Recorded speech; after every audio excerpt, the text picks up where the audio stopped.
김민석 후보자 하는 행동을 한번 보십시오. 총리로 인준도 되기 전에 정부 부처 업무보고를 받고 다닙니다. 또 차관급 고위공무원들을 대동하고 현장에 왔다 갔다 합니다. 그리고 또 우리 청문위원이었던 주진우 의원님을 법무부 장관으로 추천한다는 등 하는 조롱 섞인 글을 SNS에 공유하고 있었습니다. 국무총리 후보자의 문제점을 지적하면서 농성을 하고 있는 우리 당의 나경원 의원님 농성장에는 찾아가서 단식하냐 이런 식으로 농담으로 조롱을 하고 도저히 그 품격이라고는 찾아볼 수가 없습니다. 대한민국의 정치와 대한민국의 고위 공직자가 어떻게 하다가 이런 품격 없는 상황이 되었는지 너무나 답답합니다. 이재명 대통령에게 촉구합니다. 김민석 총리 후보자 지금이라도 늦지 않았으니까 지명 처리하십시오. 예, 선배 동료 의원님 안녕하십니까. 반갑습니다. 원내대표 송원석입니다. 비대위원장을 맡고 처음 인사를 드리는 것 같습니다. 굉장히 어깨가 무겁고 막중한 책무를 어떻게 감당할까 하는 걱정으로 잠을 잘 못 이루는 밤이 많습니다. 새로운 비대위는 8월 중순에 열릴 전당대회까지 약 한 달 반 내지 2달 가까이 이어가겠지만 혁신 작업은 혁신위가 주도해서 강력한 쇄신 작업을 계속하겠습니다. 아시다시피 안철수 의원님께서 혁신위원장을 맡아주시기로 했습니다. 안철수 의원님과 혁신위 활동에 함께 해주실 의원님들은 곧 결정해서 알려드리도록 하겠습니다. 우리 의원님들께서도 혁신위 활동을 위해서 많이 좀 응원도 해주시고 제안도 좀 많이 해주시기를 간곡히 부탁드립니다. 오늘 대선이 열린 지 한 달 되는 날입니다. 의원님들 보셨겠지만 조금 전 10시부터 이재명 대통령이 취임 한 달이라고 기자회견을 지금 하고 있습니다. 저도 잠깐 모두 발언을 좀 듣다가 왔는데요. 참 좋은 말씀도 물론 있긴 합니다만은 지난 30일에 대한 자화자찬만 가득한 내용이 같습니다.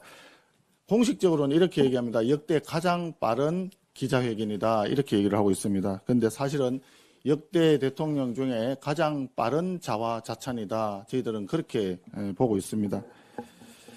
대통령 취임 후 한 달 만에 오늘 국무총리 인준을 위한 본회의가 오후에 열릴 예정입니다. 사실 국무총리 지명자 중에서 이렇게 문제가 많은 총리 후보자는 없었을 것 같습니다. 단 한마디도 사과 한번 하질 않습니다. 국민을 얼마나 우습게 생각하는 정권인지 우리가 알 수 있습니다. 더군다나 김민석 총리 지명자하고 우원식 국회의장이 지난달 말에 유튜버 김어준 콘서트에 참석을 했다고 합니다. 농담 삼아 한 얘기라고 생각은 합니다만은 김어준 스스로 곧 대법관이 될 사람이라고 얘기를 하면서 이런 말을 했다고 합니다. 문재인 형님, 이재명 대통령 만날 때 나 대법관 좀 시켜달라고 해라. 이런 취지의 발언을 했다고 합니다. 여러분 정상적인 발언이라는 생각이 드십니까?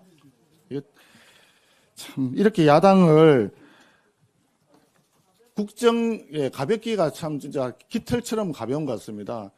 야당이 어떤 사안에 대해서 건전한 비판을 하는 것에 대해 가지고 전부 농락하고 희화화하고 이렇게 정말 새털처럼 깃털처럼 가벼운 사람이 일국에 만인지상 1인지하라 그랬는데 국무총리를 한다는 사실이 너무나 개탄스럽습니다.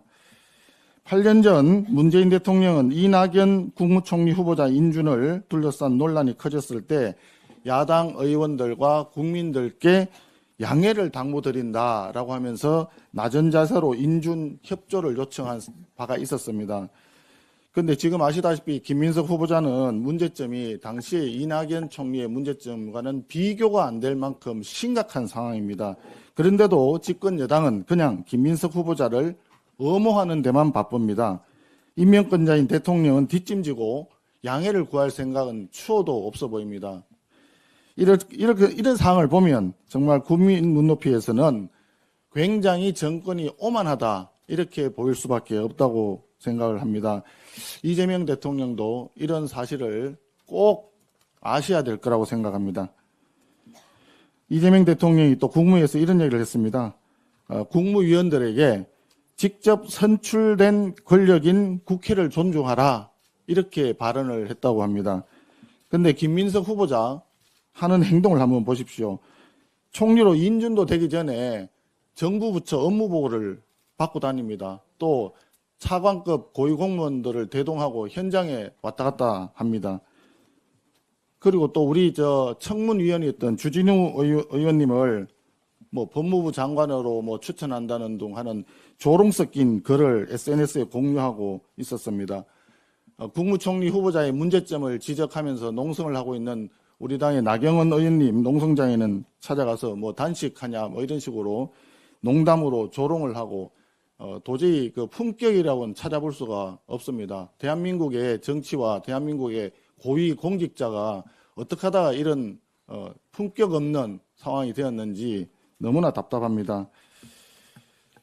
대통령은 장관에게 국회를 존중하라고 당부를 하면서 오히려 총리는 국회를 무시하고 조롱하고 이런 총리를 임명한다. 이것은 바로 눈 가리고 아웅하는 격 아니겠습니까?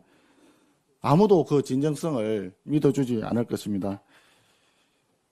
다시 한번 국회를 존중하는 차원에서 마지막으로 한 번 더 이재명 대통령에게 촉구합니다. 김민석 총리 후보자 지금이라도 늦지 않았으니까 지명 처리하십시오. 상법 개정안에 대해서 간단하게 한 말씀 드리겠습니다. 그동안에 우리가 기업 경영을 위축시킬 우려가 큰 상법 개정에 대해서 우리는 계속 반대를 해왔습니다. 이 같은 우려는 지금도 남아있고 사실 기업 투자를 위축시킬 부작용이 있다는 것도 사실입니다. 그러나 집권 여당이 반시장적인 과잉규제 입법을 단독으로 추진하는 상황에서 우리가 소수 야당 입장에서 그래도 그 과잉규제를 최소화시키기 위한 방안을 우리가 찾지 않을 수가 없었고 그래서 여당과 이 부분을 협의를 하기로 했었습니다. 그리고 사실 최근 일부 그 대기업들의 어떤 일탈적인 행위 이런 부분들이 개미 투자자를 비롯해서 국민들로부터는 상법이 개정을 해야 되는 거 아니냐 이런 또 여론들이 어느 정도 있었다는 점도 무시할 수가 없었습니다. 그래서 다행히 상법 개정안에 대해서는 여야가 협의를 해서 합의에 의해서 통과시킬 수 있게 되어서 어떻게 보면 좀 때늦은 감은 있지만 다행이다 이런 생각을 하고 있습니다. 나머지 오늘 본회의에 우리가 대응하는 방안에 대해서는 나중에 비공개 회의 때 우리 수석이 말씀드리도록 하겠습니다. 감사합니다. 합의 내용 가만히서 우리 장동혁 간사는 어디 갔죠? 예, 비공개 때 조금 내용을 상세하게 설명해 드리도록 하겠습니다. 예, 고맙습니다.